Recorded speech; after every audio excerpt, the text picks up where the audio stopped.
ഇന്നത്തെ ഏറ്റവും വലിയ വിശേഷം വിഴിഞ്ഞം കമ്മീഷനിംഗ് ആണ്. കേരളത്തിന്റെ വികസന സ്വപ്നങ്ങൾക്ക് അതിരില്ല. ഓരോ മേഖലകളിലും കേരളം കൈവരിക്കുന്ന നേട്ടങ്ങൾ അഭിമാനകരവും തന്നെയാണ് അല്ലെ. ഇന്ന് നമ്മുടെ വിഴിഞ്ഞം തുറമുഖം പ്രധാനമന്ത്രി നാടിന് സമർപ്പിക്കുന്നതോടെ വികസന കുതിപ്പിന് വേഗം കൂടും. രാവിലെ 11 മണിക്കാണ് ഉദ്ഘാടന ചടങ്ങുകളൊക്കെ നടക്കുക. ഗവർണറും മുഖ്യമന്ത്രിയും ഉൾപ്പെടെ ക്ഷണിക്കപ്പെട്ട അതിഥികൾ ചടങ്ങിൽ പങ്കെടുക്കുമ്പോൾ പ്രതിപക്ഷ നേതാവ് വി ഡി സതീശൻ ഈ ചടങ്ങിൽ നിന്നും വിട്ടുനിൽക്കും. തിരുവനന്തപുരത്ത് അതീവ സുരക്ഷയാണ് ഒരുക്കിയിരിക്കുന്നത്. പ്രത്യേകിച്ച് ഈ പെഹൽഗാം ഭീകരാക്രമണത്തിന്റെയൊക്കെ പശ്ചാത്തലത്തിൽ പ്രധാനമന്ത്രി നരേന്ദ്രമോദി നമ്മുടെ തലസ്ഥാനത്തുണ്ട്, രാജ്ഭവനിലുണ്ട്. അപ്പോൾ അതുകൊണ്ട് തന്നെ വലിയ സുരക്ഷാ ക്രമീകരണങ്ങളൊക്കെയാണ് ഒരുക്കിയിരിക്കുന്നത്. എനിക്ക് തോന്നുന്നു രാവിലെ 6:30 മണി മുതൽ തന്നെ അവിടെ ഗതാഗത നിയന്ത്രണങ്ങളും ഒക്കെ തുടങ്ങിയിട്ടുണ്ട്. അപ്പോൾ ഇനി ആ അഭിമാനകരമായ മുഹൂർത്തത്തിന്, നമ്മൾ ഇത്രയും കാലം കാത്തിരുന്ന ആ നിമിഷത്തിന് കുറച്ച് മണിക്കൂറുകളുടെ ദൂരം മാത്രമേ ഉള്ളൂ. 11 മണിക്കാണ് ചടങ്ങുകളൊക്കെ നടക്കാൻ പോകുന്നതും. അപ്പോൾ അതുകൊണ്ട് തന്നെ ഇന്നത്തെ ഏറ്റവും വലിയ വിശേഷം നമ്മുടെ വിഴിഞ്ഞം തന്നെയാണ്. അപ്പോൾ വിഴിഞ്ഞത്ത് നിന്ന് ബിനിൽ ലീല സാബു ചേർന്നുണ്ട് നമുക്കൊപ്പം. Binil, good morning. അങ്ങനെ പതിറ്റാണ്ടുകളായുള്ള മലയാളിയുടെ ആ കാത്തിരിപ്പ് ഇന്ന് അവസാനിക്കാൻ പോവുകയാണ്. ഈ പ്രധാനമന്ത്രി അടക്കമുള്ളവർ 11 മണിയോടുകൂടി എത്തി ചടങ്ങുകൾക്കൊക്കെ തുടക്കം കുറിക്കും. അതോടുകൂടി അങ്ങനെ നീണ്ട കാത്തിരിപ്പ് അവസാനിക്കുകയാണ്. അപ്പോൾ എല്ലാം സെറ്റല്ലേ ബിനിൽ അവിടെ?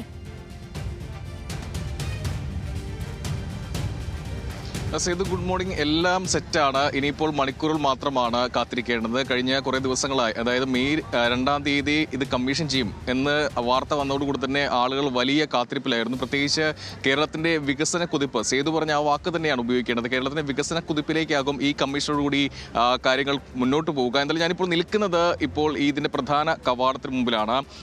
ഇപ്പോൾ രാവിലെ പറഞ്ഞതുപോലെ രാവിലെ 10:30 ഈ ചടങ്ങുകളെല്ലാം ആരംഭിക്കുക. അതിനുശേഷം 12 മണി വരെ ഏകദേശം 1.5 മണിക്കൂർ നീണ്ട ഉദ്ഘാടന ചടങ്ങാണുള്ളത്. അതിനുശേഷം ഈ തുറമുഖം കമ്മീഷൻ ചെയ്തതോടുകൂടി വലിയ വികസന കുതിപ്പിലേക്ക് സംസ്ഥാനം പോകുമെന്ന കാര്യത്തിൽ യാതൊരു തർക്കവുമില്ല. എന്തായാലും ഇത് കമ്മീഷനിന് മുമ്പേ തന്നെ വലിയ ചരിത്ര പ്രാധാന്യമുള്ള തുറമുഖമായി ഇത് മാറിക്കഴിഞ്ഞിരിക്കുന്നു. പ്രത്യേകിച്ച് ഇന്ത്യൻ തുറമുഖത്ത് വരാത്ത കപ്പലുകളടക്കം ഇവിടേക്ക് വന്നു. നമ്മൾ കണ്ടതാണ് MSC തുർക്കി എന്ന കപ്പൽ.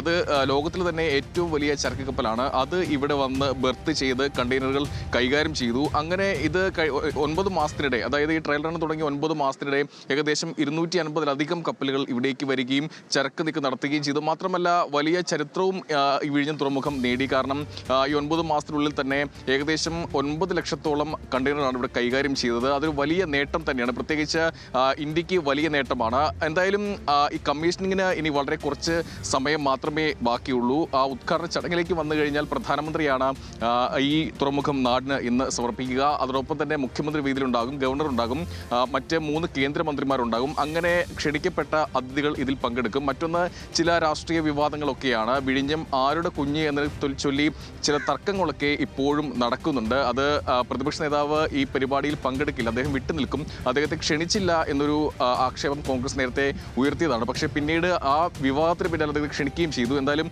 അദ്ദേഹം പങ്കെടുക്കുന്നില്ല. പക്ഷേ ഇതിൽ ബഹിഷ്കരണം കോൺഗ്രസ് നടത്തുന്നില്ല. അതുകൊണ്ട് തന്നെ ശശി തരൂർ MP, അദ്ദേഹം തിരുവനന്തപുരത്ത് MP ആണ്, അദ്ദേഹം പങ്കെടുക്കും. അതോടൊപ്പം തന്നെ M. വിൻസെന്റ് MLA, അദ്ദേഹവും ഈ പരിപാടിയിൽ, സ്ഥലം MLA ആണ്, അദ്ദേഹവും ഈ പരിപാടിയിലേക്ക് പങ്കെടുക്കും.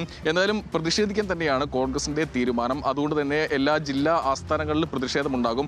അതോടൊപ്പം തന്നെ ഇത് വിഴിഞ്ഞം ആരുടെ കുഞ്ഞ്, നേരത്തെ പറഞ്ഞതുപോലെ വിഴിഞ്ഞം ആരുടെ കുഞ്ഞ് എന്നൊരു തർക്കം ഇപ്പോഴുമുണ്ട്. അത് ഉമ്മൻചാണ്ടിയുടെ നിശ്ചയദാർഢ്യമാണെന്ന് പറയുമ്പോൾ ഇടത് സർക്കാരിന്റെ നേട്ടമാണെന്നാണ് LDF പറയുന്നത്. അതുകൊണ്ട് തന്നെ കോൺഗ്രസ് ഇന്ന് ഉമ്മൻചാണ്ടിക്ക് ആദരം അർപ്പിക്കാൻ തീരുമാനിച്ചിട്ടുണ്ട്. ഈ ഉദ്ഘാടന സമയത്ത് മണ്ഡലം കമ്മിറ്റികളാണ് ആദരം അർപ്പിക്കുക. അത് ഉമ്മൻചാണ്ടിയുടെ ചിത്രങ്ങളൊക്കെ ഉയർത്തിയാകും ആദരം അർപ്പിക്കുക. എന്തായാലും അത്തരം രാഷ്ട്രീയ വിവാദങ്ങൾ നടക്കുന്നതിനിടെയെങ്കിലും വലിയ നേട്ടത്തിലേക്കാണ് കേരളം, പ്രത്യേകിച്ച് തലസ്ഥാന ജില്ല തിരുവനന്തപുരം പോകുന്നത്. വലിയ നേട്ടത്തിലേക്കാണ്. പ്രത്യേകിച്ച് വലിയ കുതിപ്പ്, വികസന കുതിപ്പ് ഉണ്ടാകും എന്നുള്ള കാര്യത്തിൽ തർക്കമില്ല. കാരണം വലിയ കപ്പലുകൾ വരുന്നു, വലിയ ചരക്ക് നടക്കുമ്പോൾ അനുബന്ധ മേഖലകളിലൊക്കെ വലിയ വളർച്ച ഉണ്ടാകും. എന്തായാലും നിലവിൽ ഇപ്പോൾ തന്നെ ആ ഒരു നേട്ടം സംസ്ഥാന സർക്കാരിനും ഈ അദാനി പോർട്ടിനും അതോടൊപ്പം തന്നെ കേന്ദ്ര സർക്കാരിനും ഒക്കെ ആ നേട്ടം ലഭിക്കുന്നുമുണ്ട്. പ്രത്യേകിച്ച് കഴിഞ്ഞ 9 മാസമായി ഇവിടെ ചരക്ക് നീക്കം നടക്കുന്നുണ്ട്. അതിൻ്റെ യൂസർ ഫീ, GST അങ്ങനെ കൃത്യമായി തന്നെ ഒരു നേട്ടത്തിലേക്ക് തന്നെ ഇപ്പോൾ തന്നെ പോകുന്നുണ്ട്. എന്തായാലും ഇതിൻ്റെ അടുത്ത ഘട്ടത്തിൻ്റെ ഉദ്ഘാടനവും ഇവിടെ നടക്കുന്നുണ്ട്. ഇത് പൂർണ്ണ അർത്ഥത്തിലേക്ക് ഈ തുറമുഖം വരുമ്പോൾ അത് കൂടുതൽ നേട്ടത്തിലേക്ക്, വികസന കുതിപ്പിലേക്ക് പോകുന്ന തരത്തിൽ യാതൊരു തർക്കവുമില്ല. എന്തായാലും ഉദ്ഘാടനത്തിന് ഇനി നിമിഷങ്ങൾ മാത്രമാണ്, മണിക്കൂർ മാത്രമാണ് ബാക്കിയുള്ളത്. 10:15 പ്രധാനമന്ത്രി ഇപ്പോൾ രാജ്ഭവനിലാണ് അദ്ദേഹം തങ്ങുന്നത്. അവിടെ നിന്നും പാങ്ങോട് ക്യാമ്പിൽ, മിലിറ്ററി ക്യാമ്പിലേക്ക് പോകും. അവിടെ നിന്നും പ്രത്യേക ഹെലികോപ്റ്ററിലായിരിക്കും വരിക. ഹെലികോപ്റ്റർ ഈ പോർട്ടിനകത്തുള്ള ഹെലിപാഡിൽ ഇറങ്ങും. അവിടെ നിന്നും വാഹനത്തിൽ അദ്ദേഹം പിന്നീട് ഈ തുറമുഖവും പരിസരവും അദ്ദേഹം നടന്ന് കാണുമെന്ന് നമുക്ക് അറിയിച്ചിരിക്കുന്ന മറ്റൊരു കാര്യം. മറ്റൊന്ന് ഒരു കപ്പൽ അദ്ദേഹം സ്വീകരിക്കുന്നുണ്ട്. അത് MSCയുടെ തന്നെ സെലസ്റ്റിന എന്ന കപ്പലാണ്. അത് അദ്ദേഹം സ്വീകരിക്കും. ആ കപ്പലിലും അദ്ദേഹം കയറുമ്പോൾ നമുക്ക് മനസ്സിലാക്കാൻ കഴിയും. എന്തായാലും അത്തരം ചടങ്ങുകളൊക്കെ ഉണ്ടാകും. നിലവിൽ എന്തായാലും മണിക്കൂറുകൾ മാത്രമാണ് ബാക്കി ഈ തുറമുഖത്തിന്റെ കമ്മീഷനിങ്ങിന്.